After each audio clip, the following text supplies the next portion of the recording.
வெற்றி கழகத்துடைய 2வது மாநில மாநாடு மதுரையில் இப்போ நடந்துகிட்டு இருக்கு இல்லையா. அதாவது ஆரம்பித்து நடந்துகிட்டு இருக்க மாதிரி தான் இருக்குது ஃபீல். ஏன்னா அந்த அளவுக்கு பரபரப்பாக வேலைகள் போயிட்டுருக்கு. ஒவ்வொரு நாளும் ஒரு அப்டேட். இப்போ காலத்துலேருந்து எக்ஸ்க்ளூசிவாக சில அப்டேட்ஸை இந்த வீடியோவில் பார்க்க போகிறோம். அதுக்கு முன்னாடி நம்ம டிஎம்கே பாய்ஸ் இருக்காங்கல்ல, இந்த ஷூட்டிங்லாம் பண்ணுவாங்கல்ல, அந்த டிஎம்கே பாய்ஸு துப்புரவு பணியாளர்களை 13 நாட்களாக, அதாவது ஆகஸ்ட் 1, 2025 13 ஆகஸ்ட் 2025 வரைக்கும் கண்டுகொள்ளாத இந்த திமுக பாய்ஸ் இன்னைக்கு என்ன பண்ணுறாங்கன்னா, மேயரு, அமைச்சர்கள் இவங்களெல்லாம் வச்சு பல ஷூட்டிங்கள் போட்டு, அதிசயம் என்னவென்றால் முதலமைச்சரே இவர்களை பற்றி ஒரு ட்விட்டு போட்டு, நாங்கள் உழைப்பவர்களுடன் நிற்கிறோம், நாங்கள் தூய்மை பணியாளர்களுடன் நிற்கிறோம் அப்படின்னு நேற்று தங்கம் தென்னரசு பேசினார்ல, சில டைலாக்லாம் எதெல்லாம் அவங்க செய்யலையோ அதை செஞ்சா மாதிரி பேசி அதை ஒரு டாக்குமெண்ட் ஆக்குற ஒரு வேலையை சிறப்பாக செய்வாங்க. அதை முதலமைச்சர் இப்போ சிறப்பாக செஞ்சிருக்காப்ல. ஏன்னா அங்கே பார்த்தீங்களா, இந்த ட்விட்டு பாருங்களேன், 5 வருஷத்துக்கு முன்னாடி நான் பேசினேன் அப்படின்னு சொல்லிட்டு அடுத்த ஆட்சிக்கு முன்னாடி பேசுவார் கண்டிப்பாக.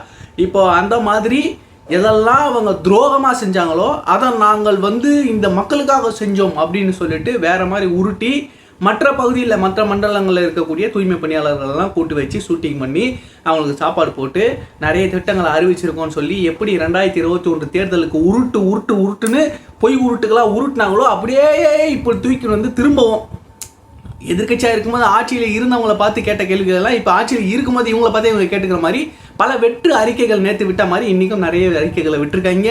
அப்படியே சில்லறை சதற விட்டுருக்காங்க. என்ன ஒரே ஒரு சந்தோஷமான விஷயம் அப்படின்னா, இது வரைக்கும் எந்த ஒரு சலுகையும் இல்லாமல், எந்த ஒரு பார்வையும், அரசுடைய பார்வையும் இல்லாமல் இருந்த இந்த தூய்மை பணியாளர்கள் இன்னைக்கு அவங்களுக்கு ஸ்கிரிப்ட் கொடுத்து நடிக்க வச்சிருக்கலாம். ஆனால் குறைந்தபட்சம் அவங்களுக்கு சில விஷயங்கள் இந்த போராட்டத்தினால நல்லது நடந்திருக்கு அப்படின்னு நினைக்கும் பொழுது உண்மையிலேயே சந்தோஷமாக தான் இருக்குது. அவங்களுக்கு வாழ்த்துக்கள். உங்களுக்கு நல்லது நடந்ததை நினச்சி இன்னைக்கு போராடி அடி வாங்கி சிறைப்பட்டு இருக்கக்கூடிய தூய்மை பணியாளர்களும் கண்டிப்பாக மகிழ்ச்சி அடைவாங்க. ஏன்னா உங்களுக்காகவும் சேர்த்து தான் அவங்க போராடினாங்க. அவங்க போராட்டத்தால் தான் உங்களுக்கு இதெல்லாம் கிடைச்சிருக்குன்றதை தயவு செஞ்சு புரிஞ்சுக்கணும். ஏன்னா இன்றைக்கி ஏதோ ஸ்டாலின் அவர்களுக்கு ஞானம், புத்தருக்கு போதி மரத்து அடியில் உட்காந்து ஞானம் கிடைச்ச மாதிரி இன்றைக்கி திடீர்னு ஸ்டாலினுக்கு ஞானம் இவர்களெல்லாம் படும் துயரத்தை பார்த்து அப்படியே கொதித்து எழுந்து இன்றைக்கி இந்த திட்டத்தெல்லாம் அறிவிக்கலை.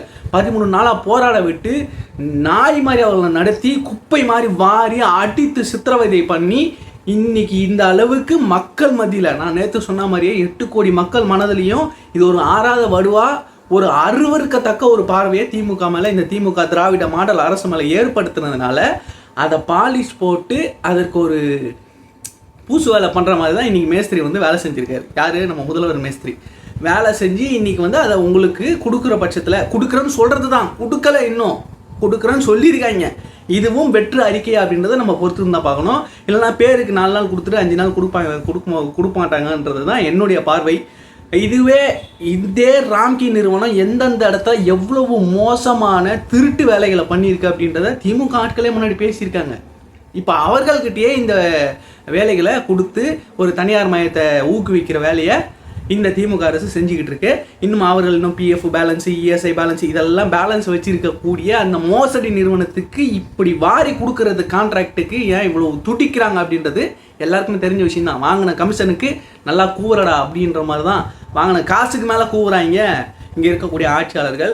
ஸோ இதெல்லாம் போக இணையத்தில் அதிசயமாக 13 நாட்களாக வாயையும் நவத்வாரங்களையும் பொற்றி கொட்டு இன்று இதுவரை ஊடகத்தில் உட்கார்ந்துருந்த நிறைய பேருக்கு இப்போ தான் அப்படியே பொங்க ஆரம்பிச்சிருக்கீங்க. பார்த்தீர்களா, தாயுமான உள்ளம் கொண்ட ஸ்டாலின், இவர் தான் உழைக்கும் மக்களுக்கானவர், இவர் தான் தலித் மக்களுக்கானவர், இவர் தான் ஒடுக்கப்பட்ட மக்களுக்கானவர்னு உருட்டிக்கிட்டு இருக்காங்க. திமுகவுடைய ஒரே ஒரு கொள்கை பார்ப்பன எதிர்ப்பு. இதில் தான் அவங்க நிற்பாங்களே தவிர இந்த நடுத்தர சாதிகள் செய்யக்கூடிய அக்கப்போரையெல்லாம் கண்டுக்கவே மாட்டாங்க. ஏன்னா இவங்க தான் அதை செய்கிறதே. இவர்கள் தான் இந்த சாதி வெறி பிடித்தவர்கள், இவர்கள் தான் இந்த சாதியை வளர்த்தெடுக்கிறவர்கள்.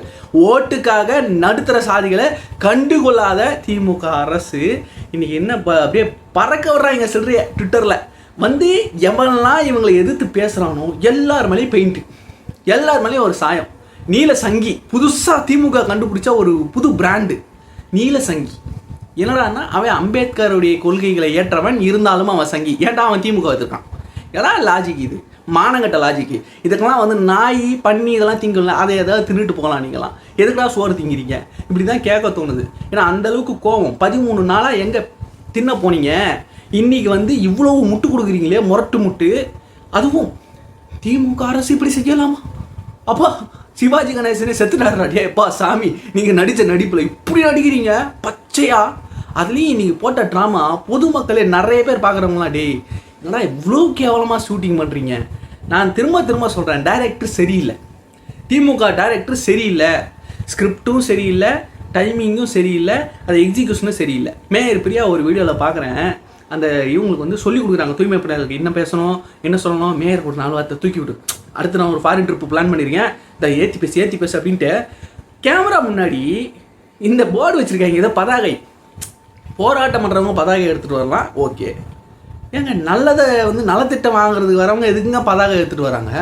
வீட்டில் இவங்கெல்லாம் உட்காந்து இதெல்லாம் ரெடி பண்ணி வாசகம் எழுதி அதெல்லாம் வந்து கலர் பண்ணி இந்த போர்டெல்லாம் ரெடி பண்ணி அதை ஒட்டிக்கிட்டு எடுத்துகிட்டு வந்து இவங்ககிட்ட நலத்திட்ட உதவிகள் வாங்கிட்டு போகிறாங்க. என்ன நலத்திட்ட உதவிகள் கொடுத்துட்டீங்க? சோறு போட்டிங்க தானே. நீ சம்பளம் கொடுத்தா நானே சோத்தை செஞ்சு சாப்பிட்டுக்கிறேன், நீ சம்பளத்தை கொடுக்க வேண்டிய சம்பளத்தை கொடுறான்னா அதே இத்தனை வருஷமாக கொடுக்காம இப்போ தான் கொடுக்குறேன்னு சொல்லியிருக்கேன். இவங்களை அவங்க உழைப்பில் சாப்பிட்றதுக்கு வழிவகை செய்யாமல் அவர்களுக்கு இன்னமும் இலவசம் கொடுப்பேன், இன்னமும் நான் வந்து அவங்கள வந்து பிச்சை போட்டு வச்சிருப்பேன்ற மாதிரியே பேசக்கூடிய வேலையை தான் நீ செய்து. இது மேரம்மா பேசுகிறாங்க, அந்த போர்டை மாதிரி அப்படின்ட்டு மூஞ்சிக்கு முன்னாடி இந்த போர்டை மறைச்சிக்கிட்டு இவங்களுக்கு சொல்லி கொடுத்து அவங்க தலையாடுறாங்க. ஓகே சொல்லிடுறேன் அப்படின்னு சொல்லிட்டு அதுக்கப்புறமா கேமரா பண்ணிட்டு நீ ஸ்கிரிப்ட் இதை பாருங்கள். இதெல்லாம் வந்து டைரக்டர் சரியில்லை, ஒளிப்பதிவாளர் சரியில்லை, இதை வந்து ஸ்க்ரீன் பிளே ரைட்டரை வந்து அருமையாக எழுதுறாங்க. என்னன்னா திமுக எதிர்கட்சியாக இருக்கும்போது எழுதுனவங்களே திரும்ப எழுதுறாங்க போல், எதிர்கட்சியாக இருக்கும்போது என்ன உருட்டுறாங்க அதே மாதிரி உருட்டிக்கிட்டு இருக்காங்க. இப்படி தான் உருட்டுது. ஓகே, இந்த பசங்க இப்படி தான் ட்ராமா பண்ணுவாங்க தெரிஞ்சு போச்சு, மக்களுக்கே வெப்பட்டமாக தெரிஞ்சு போச்சுங்க. இவ்வளவு அசிங்கமாக, இவ்வளவு கேவலமாக, இவ்வளோ மோசமாக பண்ணுறீங்களே, ரொம்ப கேவலமாக இருக்காது நீங்கள் பண்ணுறது நாடகம் அப்படின்றது எல்லாருக்குமே தெரியுது. இதை தேர்தல்கிட்ட பண்ணாலாவது ஏதாவது உதவும். ஆனால் பிரச்சனைன்னு ஒன்று நடந்து பிரச்சனைக்கு மறுநாளே பண்ணுறீங்க பார்த்தீங்களா, அங்கே தான் நிற்கிறாங்க இவங்க.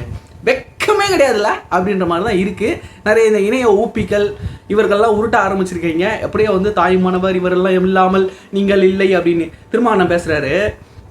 இந்த தூய்மை பணியாளர்கள் பிரச்சனைகளை அரசியலாக்குகிறார்கள். இதை வைத்து கூட்டணிகளை அண்ணன் எதை கேட்டாலும் அந்த கூட்டணி மேட்டரை எந்த ப்ரெஸ் மீட்லையும் சொல்லாமல் போகிறதே கிடையாது. கூட்டணி மேட்டரை பற்றி பேசாமல் அண்ணன் போகிறதே கிடையாது. யாருமே அந்த கூட்டணி பற்றி பேசல. ஆனால் அண்ணன் மட்டும் திரும்ப பேசுகிறார், நான் இங்கே தான் இருக்கேன், நான் இங்கே தான் இருக்கேன், உள்ளே நையா அட்டனன்ஸ் போட்டுக்கிட்டே இருக்காரு. அண்ணன் நீங்கள் அங்கேயே இருங்க, ஆனால் ஒடுக்கப்பட்ட மக்களுக்காக நீங்கள் நிற்கிறேன்னு சொல்லிட்டு நீங்கள் பண்ணுற வேலையை ஒடுக்கப்பட்ட மக்கள் புரிஞ்சுக்கிட்டாங்க. பாரஞ்சித்துடைய படம் இருக்குல்ல மெட்ராஸ்னு, அந்த படத்தில் வர சீனெல்லாம் எடுத்து வச்சு செஞ்சுக்கிட்டு இருக்காங்க. நீங்கள் தான் அந்த கேரக்டர்ன்ற மாதிரி. இதை வந்து நான் போர்ட்ரேட் பண்ணல, ஆனால் அதுதான் இயல்பாக நடக்குது. உங்களுக்கு நான் திரும்ப அதை சொல்ல விரும்புகிறேன்.